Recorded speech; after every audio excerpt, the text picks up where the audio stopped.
ಯಾರ್ದೆಲ್ಲ ಹೆಸರಿದೆ ಅವ್ರಿಗೆ ದೂರವಾಣಿ ಕರೆಯನ್ನ ಮಾಡಿ ಬನ್ನಿ ಪದಗ್ರಹಣವನ್ನ ಮಾಡಿ ಅಂತ ಹೇಳಿದ್ದಾರೆ. ಹಾಗಾದ್ರೆ ಸಿಎಂ ಕೈ ಸೇರಿದಂತ ಪಟ್ಟಿಯಲ್ಲಿ ಯಾರ್ಯಾರ ಹೆಸರಿದೆ ಅಂದ್ರೆ ಚೆಲುವರಾಯಸ್ವಾಮಿ ಹೆಸರಿದೆ, ಬಾಲಕೃಷ್ಣ ಅವ್ರ ಹೆಸರಿದೆ, ಬಸಂತಪ್ಪ ಹೆಸರು, ರುದ್ರಪ್ಪ ಲಮಾಣಿ, ಎಸ್ ಪೊನ್ನಣ್ಣ, ಜಮೀರ್ ಅಹಮದ್. ಒಟ್ಟು 18 ಸಚಿವರುಗಳು ಇವತ್ತು ಪದಗ್ರಹಣ ಮಾಡುವಂತ ನಿರೀಕ್ಷೆ ಇದೆ. ಸೋಫಾರ್ 6 ಹೆಸರುಗಳು ಸದ್ಯಕ್ಕೆ ನ್ಯೂಸ್ 18ಗೆ ಲಭ್ಯವಾಗಿದೆ. ಸಂಜೆ 4:05 ಲೋಕಭವನದಲ್ಲಿ ಪ್ರಮಾಣ ವಚನ ಕಾರ್ಯಕ್ರಮಕ್ಕೆ ಎಲ್ಲ ತಯಾರಿಗಳಾಗಿದೆ. ಆಲ್ರೆಡಿ ಕಮಿಷನರ್ ಕೂಡ ಪೊಲೀಸ್ ಭದ್ರತೆ ದೃಷ್ಟಿಯಲ್ಲಿ ಹಿರಿಯ ಪೊಲೀಸ್ ಆಫೀಸರ್ಗಳಿಗೆ ಸೂಚನೆಯನ್ನ ಕೊಟ್ಟಿದ್ರು. ಈ ಬೆನ್ನಲ್ಲೇ ನಾಗರಬಾವಿ ಅಜ್ಜಯ್ಯನ ಮಠಕ್ಕೆ ಆ ಪಟ್ಟಿ ಸಮೇತವಾಗಿ ಡಿಕೆ ಶಿವಕುಮಾರ್ ಅವರು ತೆರಳಿದ್ದಾರೆ ಅಂತ ಹೇಳಿ ಮಾಹಿತಿ ಇದೆ. ಫೈನಲಿ ಅಂತೂ ಇಂತೂ ಆ ಸಂಪುಟ ವಿಸ್ತರಣೆ ಕಸರತ್ತು ಮುಕ್ತಾಯ ಆಗಿದೆ. ಆ ಹೆಸರುಗಳು ಅನೌನ್ಸ್ ಆಗಿದೆ. ಅಂದ್ರೆ ಡಿಕೆ ಶಿವಕುಮಾರ್ ಅವರ ಕೈ ಸೇರಿದೆ. ಇವತ್ತು ಸಂಜೆಯೇ ಪ್ರಮಾಣ ವಚನ ಕಾರ್ಯಕ್ರಮ ನಡೆಯುತ್ತೆ. 4:05 ಸರಿಯಾಗಿ ಲೋಕಭವನದಲ್ಲಿ ಪ್ರಮಾಣ ವಚನ ಕಾರ್ಯಕ್ರಮ ನಡೆಯುತ್ತೆ. ಇವತ್ತು ಈ ಬೆಳವಣಿಗೆ ನಡೆಯುತ್ತೆ ಅನ್ನೋ ಕಾರಣಕ್ಕೆ ಸಿಎಂ ಯಾವುದೇ ಕಾರ್ಯಕ್ರಮವನ್ನ ಮುಂಚೆನೆ ನಿಗದಿ ಮಾಡ್ಕೊಂಡಿರಲಿಲ್ಲ. ಅವರ ಸಮಯವನ್ನ ಕಾಯ್ದಿರಿಸಿಕೊಂಡಿದ್ರು. ಅಂತಾನೆ ಹೈಕಮಾಂಡ್ ನಿಂದ ಪಟ್ಟಿ ಬಂತು. ಈಗ ಸಂಜೆನೆ ಪ್ರಮಾಣ ವಚನ ಆಗತ್ತೆ. ಅದಕ್ಕೂ ಮುಂಚಿತವಾಗಿ ಯಾರ್ಯಾರ ಹೆಸರಿದೆ ಪಟ್ಟಿಯಲ್ಲಿ ತಿಳಿಸ್ಬೇಕಲ್ಲ, ಆ ಕೆಲಸವನ್ನ ಡಿಕೆ ಶಿವಕುಮಾರ್ ಅವರು ಮಾಡ್ತಾ ಇದ್ದಾರೆ. ಇಲ್ಲಿ 3 ಪಟ್ಟಿಯನ್ನ ತೆಗೆದುಕೊಂಡು ಹೋಗಿದ್ರು. ಅಂದ್ರೆ ತಮ್ಮ ಬಣದ ನಾಯಕರಿಗೆ ಸ್ಥಾನಮಾನ ಕೊಡಿಸುವಂತ ನಿಟ್ಟಿನಲ್ಲಿ ಸಂಪುಟದಲ್ಲಿ ಒಂದು ಡಿಕೆ ಶಿವಕುಮಾರ್ ಅವರ ಪಟ್ಟಿ, ಮತ್ತೊಂದು ಸಿದ್ದರಾಮಯ್ಯ ಅವರ ಪಟ್ಟಿ, ಮತ್ತೊಂದು ಕೆಪಿಸಿಸಿ ಅಧ್ಯಕ್ಷ ಬಿಕೆ ಹರಿಪ್ರಸಾದ್ ಅವರ ಪಟ್ಟಿ. ಅಂದ್ರೆ ಅವ್ರಿಗೂ ಗ್ಯಾರಂಟಿ ಇರಲಿಲ್ಲ ತಾವು ಕೊಟ್ಟಂತ ಹೆಸರುಗಳು ಫೈನಲ್ ಆಗುತ್ತೋ ಇಲ್ವೋ ಅಂತ. ಇದೇ ವಿಷಯವಾಗಿ ಇನ್ನಷ್ಟು ಡೀಟೇಲ್ ಆಗಿ ಇನ್ಫಾರ್ಮೇಶನ್ ಕೊಡ್ತಾ ಹೋಗೋದಕ್ಕೆ ಫೋನ್ ಸಂಪರ್ಕದಲ್ಲಿ ಕನೆಕ್ಟ್ ಆಗಿದ್ದಾರೆ ನಮ್ಮ political bureau reporter Krishna. Finally list DK Shivakumar ಅವ್ರ ಕೈ ಸೇರಿದೆ. ಯಾರ್ಯಾರ ಹೆಸರಿದೆ, ಯಾವ್ಯಾವ ಮಾನದಂಡದ ಆಧಾರದ ಮೇಲೆ ಸ್ಥಾನಮಾನ ಕೊಟ್ಟಿದೆ ಈ ಸತ್ಯ ಹೈಕಮಾಂಡ್? ಕೃಷ್ಣ. ಶರ್ಮಿತಾ, ಬಹಳಷ್ಟು ನಿರೀಕ್ಷೆ ಹುಟ್ಟಿಸಿರುವಂತದ್ದು ಸಚಿವ ಸಂಪುಟ ವಿಸ್ತರಣೆ ಬಹುತೇಕವಾಗಿ ಸಂಜೆ 4:05 ಈಗ ನಿಗದಿಯಾಗಿದೆ. ಈಗ ಮುಖ್ಯಮಂತ್ರಿಗಳು ಕೂಡ ನೂತನ ಸಚಿವರ ಪಟ್ಟಿ ಏನು ಹೈಕಮಾಂಡ್ ನಾಯಕರಿಂದ ಕಳಿಸ್ಕೊಟ್ಟಿದ್ರು, ಆ ಒಂದು ಪಟ್ಟಿಯೊಂದಿಗೆ ಈಗ ಅಜ್ಜಯ್ಯನ ಮಠಕ್ಕೆ ತೆರಳಿರುವಂತದ್ದು. ಯಾವುದೇ ಒಂದು ಶುಭ ಕಾರ್ಯ ಆದ್ರೂ ಕೂಡ, ಸರ್ಕಾರದ ಕಾರ್ಯಕ್ರಮ ಆದ್ರೂ ಕೂಡ ಅಜ್ಜಯ್ಯನ ಭೇಟಿಯನ್ನ ಮಾಡಿ ಅವರ ಆಶೀರ್ವಾದ ಪಡ್ಕೊಳ್ಳುವಂತದ್ದು ಸಂಪ್ರದಾಯ ಮುಖ್ಯಮಂತ್ರಿಗಳು ಡಿಕೆ ಶಿವಕುಮಾರ್ ಅವರು. ಅದೇ ರೀತಿಯಾಗಿ ಈಗ ಸಂಜೆ 4 ಗಂಟೆಗೆ ತಮ್ಮ ಹೊಸ ಏನು 2ನೇ ಬಾರಿಯ ಸಂಪುಟ ವಿಸ್ತರಣೆ ಆಗ್ತಾ ಇದೆ, ಪದಗ್ರಹಣ ಕಾರ್ಯಕ್ರಮ ಆಗ್ತಾ ಇದೆ. ಅದು ಚೆನ್ನಾಗಿ ಆಗ್ಬೇಕು, ಮತ್ತೆ 2ನೇ ಸಚಿವರು ಕೂಡ ಚೆನ್ನಾಗಿ ಕೆಲಸ ಮಾಡಬೇಕು ಅನ್ನೋ ಕಾರಣಕ್ಕೋಸ್ಕರವಾಗಿ ಈಗ ಅಜ್ಜಯ್ಯನ ಆಶೀರ್ವಾದ ಪಡೆದಕ್ಕೆ ಮತ್ತೆ ಆ ಒಂದು ಪಟ್ಟಿದ ಬಗ್ಗೆ ಕೂಡ ಅಲ್ಲಿ ಒಂದು ಆಶೀರ್ವಾದ ಪಡ್ಕೊಳ್ಳೋದಕ್ಕೂ ಕೂಡ ಈಗ ಹೋಗಿರುವಂತದ್ದು. ಮುಖ್ಯಮಂತ್ರಿಗಳು ಸದಾಶಿವನಗರ ನಿವಾಸದಿಂದ ಕಾರಿನಲ್ಲಿ ಹೊರಡಬೇಕಾದ್ರೆ ನೂತನ ಸಚಿವರ ಪಟ್ಟಿಯನ್ನ ಕೈಯಲ್ಲಿ ಹಿಡ್ಕೊಂಡು ಆ ಒಂದು ಪಟ್ಟಿಯಲ್ಲಿ ಯಾರೆಲ್ಲ ಹೆಸರಿದೆ ಅವ್ರಿಗೆ ಖುದ್ದು ಮುಖ್ಯಮಂತ್ರಿಗಳು ಫೋನ್ ಕರೆಯನ್ನ ಮಾಡೋದ್ರ ಮುಖಾಂತರವಾಗಿ ಸಂಜೆ 4 ಗಂಟೆಗೆ ಲೋಕಭವನದ ಗಾಜಿನ ಮನೆಯಲ್ಲಿ ಏನು ಪದಗ್ರಹಣ ಕಾರ್ಯಕ್ರಮಕ್ಕೆ ಬನ್ನಿ ಅನ್ನೋ ಒಂದು ಸೂಚನೆಯನ್ನ ಡಿಕೆ ಶಿವಕುಮಾರ್ ಕೊಡ್ತಾ ಇರುವಂತದ್ದು.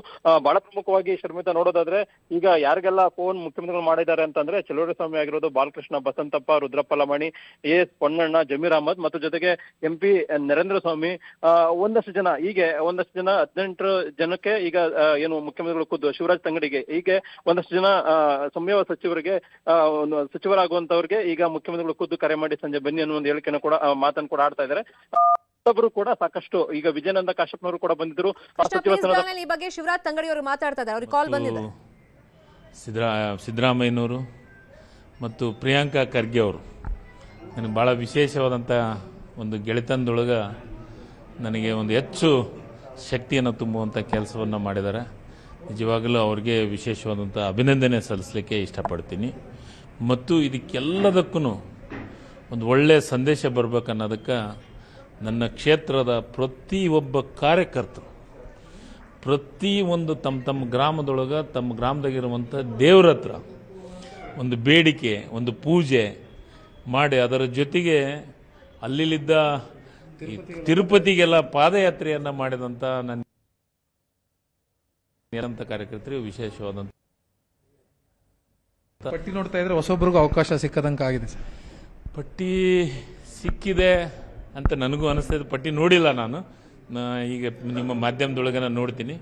ಬಟ್ ಹೈಕಮಾಂಡ್ ಎಲ್ಲವನ್ನು ಅಳೆದು ತೂಗಿ ನಿರ್ಧಾರವನ್ನು ತೆಗೆದುಕೊಂಡಿದೆ ಮತ್ತು ಒಳ್ಳೆಯ ನಿರ್ಧಾರವನ್ನು ತೆಗೆದುಕೊಂಡಿದೆ ಅಂತ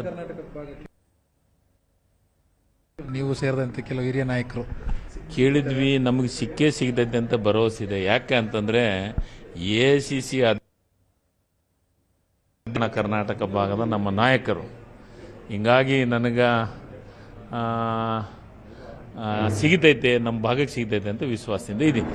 ಇದಿಷ್ಟು ನೂತನವಾಗಿ ಸಚಿವರಾಗಿ ಆಯ್ಕೆಯಾಗಿರುವಂತಹ ಶಿವರಾಜ್ ತಂಗಡಿ ಅವರ ಮಾತು. ಬೆಂಗಳೂರಿನ ಕ್ಯಾಮರಾ ಪರ್ಸನ್ ಎಡ್ವಿನ್ ಜೊತೆ ಆಶಿಕ್ ಮುಲ್ಕಿ, ನ್ಯೂಸ್ 8. ಶಿವರಾಜ್ ತಂಗಡಿ ಅವರು ಈ ಹಿಂದಿನ ಮಂತ್ರಿ ಆಗಿದ್ರು. ಬಹಳಷ್ಟು ನಿರೀಕ್ಷೆ ಅವ್ರಿಗೂ ಇತ್ತು, ಯಾಕಂದ್ರೆ ದೆಹಲಿ ಮಟ್ಟಕ್ಕೆ ಹೋಗಿದ್ರು, ಲಾಬಿಯನ್ನ ಮಾಡಿದ್ರು, ವಾಪಸ್ ಏರ್ಪೋರ್ಟ್ ಬಂದಂತಹ ಸಂದರ್ಭದಲ್ಲಿ ಬೆಂಗಳೂರಲ್ಲಿ ಅವ್ರ ಕುಟುಂಬ ವರ್ಗ ಅವರನ್ನ ಬಹಳ ಸಂತೋಷದಿಂದನೇ ಸ್ವಾಗತ ಮಾಡಿತ್ತು. ಕಾರಣ ಪಟ್ಟಿಯಲ್ಲಿ ತನ್ನ ಹೆಸರಿರುತ್ತೆ ಅನ್ನೋ ಒಂದು ವಿಶ್ವಾಸ ಅವರಲ್ಲಿ ಇತ್ತು. ಮತ್ತೆ ಶಿವರಾಜ್ ತಂಗಡಿ ಅವ್ರಿಗೆ ಅದೃಷ್ಟ ಚೆನ್ನಾಗಿದೆ ಅನ್ಸುತ್ತೆ. ಅಂದ್ರೆ ಗೆದ್ದಾಗ್ಲೆಲ್ಲ ಅವ್ರು ಮಂತ್ರಿಗಳಾಗ್ತಾಲೇ ಇದ್ದಾರೆ. ಸೊ ಈ ಸತಿ ಮತ್ತೆ ಮಂತ್ರಿ ಭಾಗ್ಯ ಅವರಿಗೆ ಒಲ್ದು ಬಂದಿದೆ. ಸಿದ್ದರಾಮಯ್ಯ ಅವರ ಸಂಪುಟದಲ್ಲೂ ಕೂಡ ಅವರು ಮಂತ್ರಿಯಾಗಿ ಕೆಲಸ ಮಾಡಿದ್ರು. ಪಿಎಂ ನರೇಂದ್ರ ಸ್ವಾಮಿ ಅವರಿಗೆ ಕರೆ ಬಂದಿದೆ. ಶಿವರಾಜ್ ತಂಗಡಿಗೆ ಅವರು ಈಗಷ್ಟೇ ನ್ಯೂಸ್ 18 ಜೊತೆ ಎಕ್ಸ್ಕ್ಲೂಸಿವ್ ಆಗಿ ಮಾತಾಡ್ತಾ ಹೇಳ್ತಾ ಇದ್ರು, ನನಗೆ ಕರೆ ಬಂದಿದೆ, ಮತ್ತೆ ದೇವರಿಗೆ ಹರಕೆ ಹೊತ್ತ ಬಗ್ಗೆ ಎಲ್ಲ ಅವ್ರು ಹೇಳ್ತಾ ಇದ್ರು. ಬಿ ನಾಗೇಂದ್ರ ಅವರು ಪ್ರಮುಖವಾಗಿ ವಾಲ್ಮೀಕಿ ಹಗರಣದಲ್ಲಿ ಹಿಂದೆ ದೊಡ್ಡ ಮಟ್ಟದಲ್ಲಿ ರಾಜ್ಯದಲ್ಲಿ ಕಾಂಗ್ರೆಸ್ ಸರ್ಕಾರ ಬಂದಾಗ ಸಂಚಲನಕ್ಕೆ ಕಾರಣ ಆಗಿತ್ತು. ಆಮೇಲೆ ಆ ಹಗರಣದಲ್ಲಿ ಇವ್ರ ಹೆಸರೇ ಪ್ರಮುಖವಾಗಿ ಕೇಳಿ ಬಂದಿದ್ರಿಂದ ರಾಜೀನಾಮೆಯನ್ನು ಕೂಡ ಕೊಡಬೇಕಾಗಿತ್ತು. ಸೊ ಈಗ ಮತ್ತೆ ಅವರಿಗೆ ಮಂತ್ರಿ ಭಾಗ್ಯವನ್ನ ನೀಡಲಾಗಿದೆ ಅಂತ ಹೇಳಿ ಮಾಹಿತಿ ಸಿಗ್ತಾ ಇದೆ. ಬಿ ನಾಗೇಂದ್ರ ಅವರಿಗೆ ಸಚಿವ ಸ್ಥಾನ. ಉಳಿದಂತೆ ರುದ್ರಪ್ಪ ಲಮಾಣಿ ಅವರು ನನಗೆ ಈ ಸತಿ ಯಾವುದೇ ಕಾರಣಕ್ಕೂ ಸ್ಪೀಕರ್ ಸ್ಥಾನ ಆಗಲಿ ಅಥವಾ ಉಪಸಭಾಪತಿ ಆಗಲಿ ನಂಗೆ ಯಾವುದು ಬೇಡ ಅಂತಾನೆ ಹೇಳಿದ್ರು. ನಂಗೆ ಮಂತ್ರಿ ಸ್ಥಾನನೇ ಬೇಕು ಅಂತೇಳಿ. ಲಾಭಿ ನಡೆಯೋದೇ ಮಂತ್ರಿ ಸ್ಥಾನಕ್ಕೋಸ್ಕರ. ಸಮಾಧಾನ ಪಡಿಸೋದಕ್ಕೆ ಸ್ಪೀಕರ್ ಸ್ಥಾನದ ಬಗ್ಗೆ ಕೆಲವರಿಗೆ ಭರವಸೆ ಕೊಟ್ಟಿದ್ದಾರೆ, ಕೆಲವರು ತಟಸ್ಥವಾಗಿದ್ದಾರೆ, ಕೊಟ್ರೆ ಕೊಡ್ಲಿ ಅಂತೇಳಿ. ಇನ್ನು ಕೆಲವರು ಖಡಾಖಂಡಿತವಾಗಿ ನಿರಾಕರಿಸಿದ್ದಾರೆ. ನಮಗಂತೂ ಬೇಡ ಸ್ಪೀಕರ್ ಹುದ್ದೆ, ನಮಗೆ ಕೊಟ್ರೆ ಮಂತ್ರಿ ಸ್ಥಾನನೇ ಬೇಕು ಅಂತ ಕೇಳಿದ್ದಾರೆ. ಇನ್ನುಳಿದಂತೆ ನೋಡೋದಾದ್ರೆ ಬಾಲಕೃಷ್ಣ ಅವರು, ವಸಂತಪ್ಪ, ರುದ್ರಪ್ಪ ಲಮಾಣಿ, ಎಸ್ ಪೊನ್ನಣ್ಣ, ಜಮೀರ್ ಅಹಮದ್ ಖಾನ್ ಅವರಿಗೆ ಸಂಪುಟದಲ್ಲಿ ಈ ಬಾರಿ ಮತ್ತೆ ಸ್ಥಾನವನ್ನ ನೀಡಲಾಗಿದೆ. ನರೇಂದ್ರ ಸ್ವಾಮಿ ಅವ್ರಿಗೂ ಕೂಡ ಕರೆ ಹೋಗಿದೆ ಅಂತ ಹೇಳಿ ಮಾಹಿತಿ ಲಭ್ಯವಾಗಿದೆ.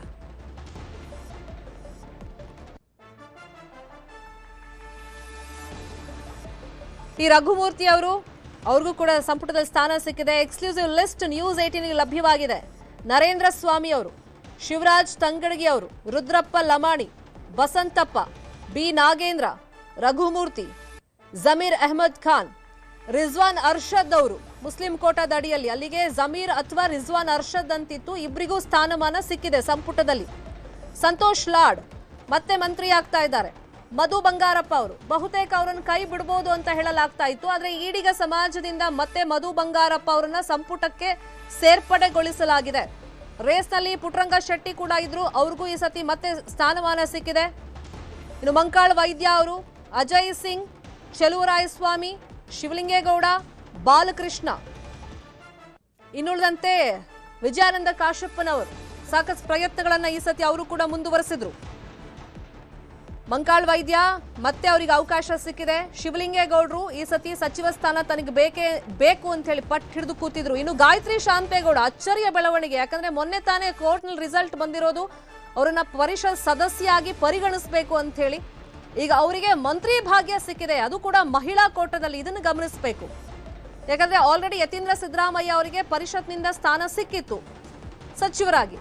ಮತ್ತೆ ಪರಿಷತ್ನಿಂದ ಯಾರಿಗೆಲ್ಲ ಸ್ಥಾನ ಸಿಗುತ್ತೆ ಅನ್ನೋ ಒಂದು ಕುತೂಹಲದ ಮಧ್ಯದಲ್ಲಿ ಗಾಯತ್ರಿ ಶಾಂತೇಗೌಡ ಅವರಿಗೆ ಒಂಥರ ಈ ಡಬಲ್ ಸೆಲೆಬ್ರೇಷನ್ ಅಂತಾರಲ್ಲ, ಆ ರೀತಿ ಅದೃಷ್ಟ ಇವಾಗ ಕೈ ಹಿಡಿತಾ ಇದೆ. ಒಂದ್ ಕಡೆ ಪರಿಷತ್ ಸದಸ್ಯರಾಗಿ ಕೋರ್ಟಿಂದಲೇ ಆಯ್ಕೆ ಆಗಿರೋದು, ಅದ್ರ ಬೆನ್ನಲ್ಲೇ ಈಗ ಮಂತ್ರಿ ಸ್ಥಾನನೂ ಸಿಕ್ಕಿದೆ. ಇನ್ನು ಬಸವರಾಜ ರಾಯರೆಡ್ಡಿ ಅವರು, ಅವರಿಗೆ ಸ್ಪೀಕರ್ ಹುದ್ದೆಯನ್ನ ನೀಡಬಹುದು ಅನ್ನೋ ಲೆಕ್ಕಾಚಾರ ಇತ್ತು ಅಂತ ಹೇಳ್ತಿದ್ರು. ಬಟ್ ನನಗೆ ಅದೆಲ್ಲ ಯಾವುದು ಬೇಡ, ನಂಗೆ ಮಂತ್ರಿ ಸ್ಥಾನನೇ ಬೇಕು ಅಂತ ಪಟ್ಟು ಹಿಡಿದು ಕೂತಿದ್ರಂತೆ. ಫೈನಲಿ ಅವ್ರಿಗೂ ಕೂಡ ಈಗ ಮಂತ್ರಿ ಭಾಗ್ಯ ಸಿಕ್ಕಿದೆ. ಇನ್ನು ಉಳಿದಂತೆ ವಿಜಯಾನಂದ ಕಾಶಪ್ಪನವರ್, ಇವರೆಲ್ರಿಗೂ ಕೂಡ ಫೋನ್ ಹೋಗಿದೆ, ಲೋಕಭವನಕ್ಕೆ ಬನ್ನಿ ಅಂತೇಳಿ ಖುದ್ದಾಗಿ ಸಿಎಂ ಡಿ ಕೆ ಶಿವಕುಮಾರ್ ಅವರೇ ಕರೆ ಮಾಡಿದ್ದಾರೆ. ಅದ್ರಲ್ಲಿ ಕೆಲವರು ಧನ್ಯವಾದವನ್ನ ತಿಳಿಸ್ತಾ ಇದ್ದಾರೆ ಮತ್ತೊಮ್ಮೆ ಅವಕಾಶವನ್ನ ಕೊಟ್ಟಿದ್ದಕ್ಕೆ. ಇನ್ನು ಕೆಲವರು ಅವಕಾಶ ಸಿಕ್ಕಿರೋದಕ್ಕೋಸ್ಕರ ಧನ್ಯವಾದವನ್ನ ತಿಳಿಸ್ತಾ ಇದ್ದಾರೆ. ಯಾಕಂದ್ರೆ ಶಾಸಕರಾಗಿರೋರ್ಗೆ ತನ್ನ ಸಚಿವನಾಗಬೇಕು ಅಂತ ಹೇಳಿ ಸಹಜವಾಗಿ ಒಂದು ಆಸೆ ಅಂತೂ ಇದ್ದೇ ಇರುತ್ತೆ. ತಮ್ಮದೇ ರೀತಿಯ ಲಾಭಿಯನ್ನ ಮಾಡ್ತಾ ಇದ್ರು. ಅದರಲ್ಲೂ ಈ ನಾಯಕತ್ವದ ಬದಲಾವಣೆ ಆದ್ಮೇಲೆ ಬಹಳ ದೊಡ್ಡ ನಿರೀಕ್ಷೆ ಅಂತಂದ್ರೆ ಹೆಚ್ಚಾಗಿ ಯುವಕರಿಗೆ ಪಕ್ಷ ಸಂಘಟನೆ ದೃಷ್ಟಿಯಿಂದ ಆದ್ಯತೆ ಕೊಡ್ತಾರೆ. ರಾಹುಲ್ ಗಾಂಧಿ ಅವರು ಎಸ್ಪೆಷಲಿ ಮನಸ್ಸು ಮಾಡಿದ್ದಾರೆ ಅಂದಾಗ ನಾವು ಯಾಕೆ ಪ್ರಯತ್ನ ಪಡಬಾರ್ದು ಅಂತ ಹೇಳಿ ಕಿರಿಯರು ಕೂಡ ಪ್ರಯತ್ನಗಳನ್ನ ಪಟ್ಟಿದ್ರು. ಅದರಂತೆ ಈಗ ಫೈನಲಿ ಸಂಪುಟ ವಿಸ್ತರಣೆ ಆಗ್ತಾ ಇದೆ. ಆ ಲಿಸ್ಟ್ ನ್ಯೂಸ್ 18ಗೂ ಲಭ್ಯವಾಗಿದೆ.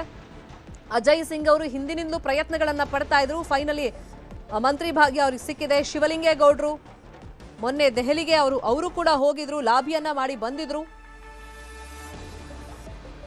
ಲಕ್ಷ್ಮಣ್ ಸವದಿ ಅವರು ಕುತೂಹಲ ಇದ್ದಿದ್ದು ಬೆಳಗಾವಿ ಭಾಗದಿಂದ ಯಾರ್ಯಾರಿಗೆ ಸಚಿವ ಸ್ಥಾನ ದಕ್ಕುತ್ತೆ ಅಂತ ಹೇಳಿ. ಯಾಕಂದ್ರೆ ಅಲ್ಲಿ ಪ್ರತಿಯೊಬ್ರು ಅರ್ಹರೇ ಅಂತ ಹೇಳಿ ತಮ್ಮ ವಾದವನ್ನ ಸಮರ್ಥನೆಗಳನ್ನ ಮಾಡ್ಕೊಳ್ತಾ ಇದ್ರು.